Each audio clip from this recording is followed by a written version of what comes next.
strong winds and torrential rain from the typhoon left a trail of destruction in Kaohsiung, Taiwan's port city, on Thursday, October 3rd. Residents were left with the task of cleaning up the chaos left behind by the storm.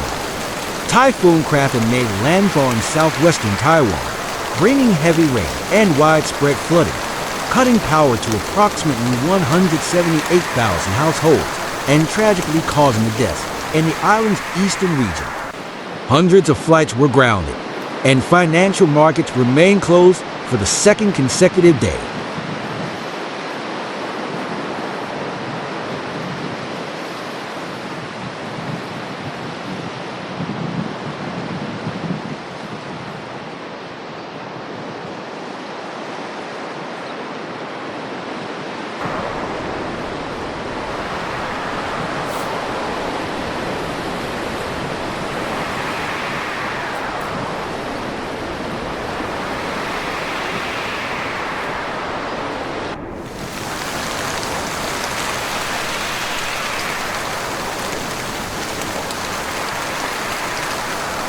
Krathon hit land as a Category 1 typhoon around noon in Kaohsiung. Although it had weakened upon impact, it still managed to topple trees, streetlights, and scatter debris throughout the city.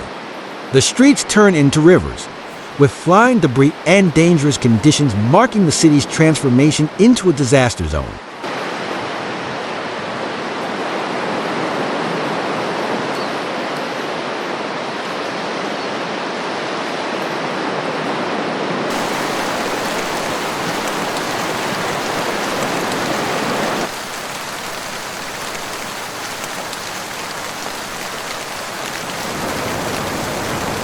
By October 4th, Typhoon Krathon's powerful circulation combined with a tropical depression to wreak havoc in northern Taiwan, particularly in Jincheng District, New Taipei City.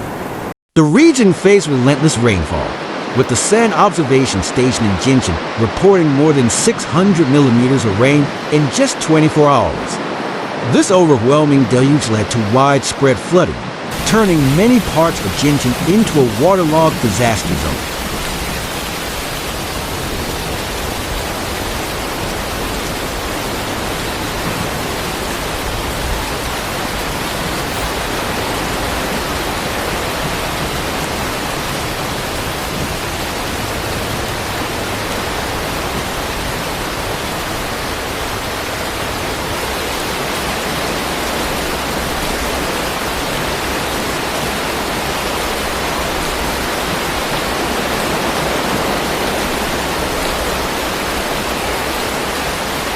One of the most striking comparisons was the state of Jincheng Old Street, where the once bustling streets were now submerged under thigh-high water.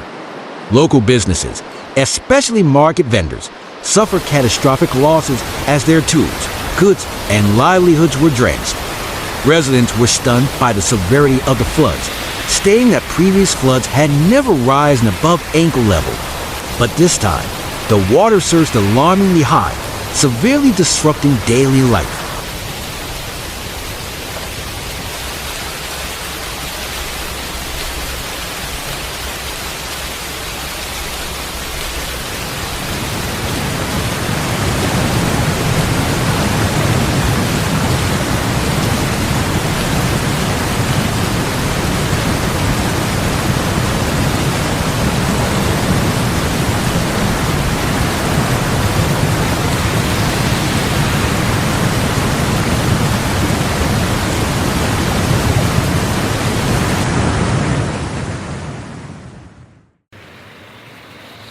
The downpour began in the afternoon, fueled by a tropical low-pressure system.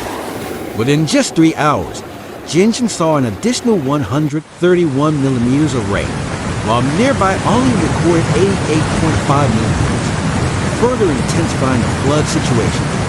Rainwater cascaded down from Yangming Mountain, overflowing already swollen streams and spilling onto roads. Areas such as China, Yuli, Wu, and Sinelli and Jincheng District were particularly hard hit, with some locations experiencing knee-deep flooding.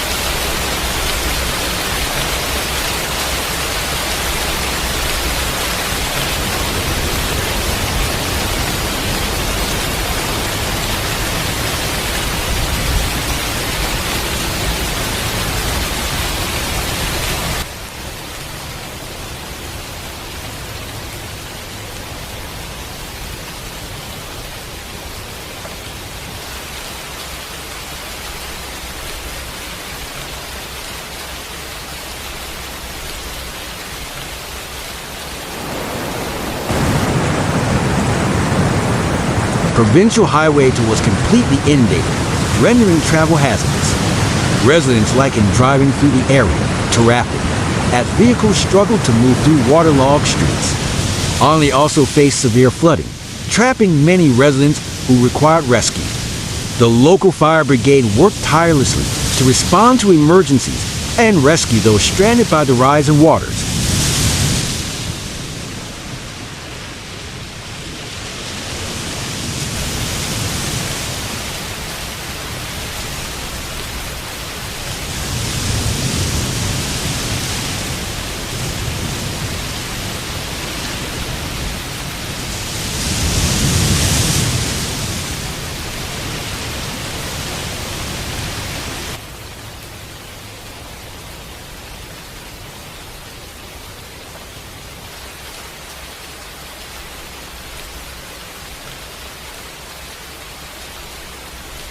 City Councilor Jang Jinna expressed serious concerns about the government's inadequate response to the recurring floods.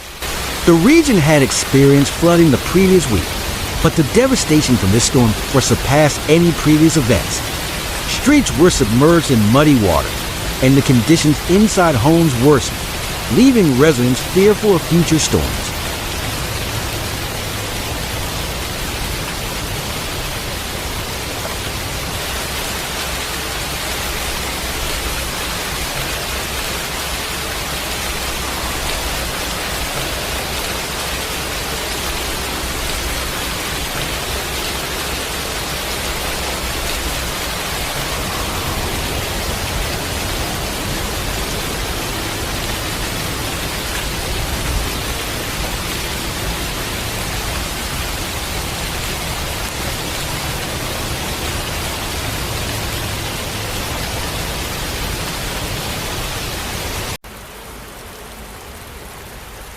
As Gyeonggi continues to deal with the aftermath of Typhoon Krathon's heavy rains, the flooding has exposed significant vulnerabilities in the region's infrastructure. The resilience of the community is being tested as they battle not just the immediate aftermath, but the uncertainty of what future storms may bring. This catastrophic event has served as a stark reminder of the challenges posed by climate change and the urgent need to strengthen both infrastructure and emergency preparedness.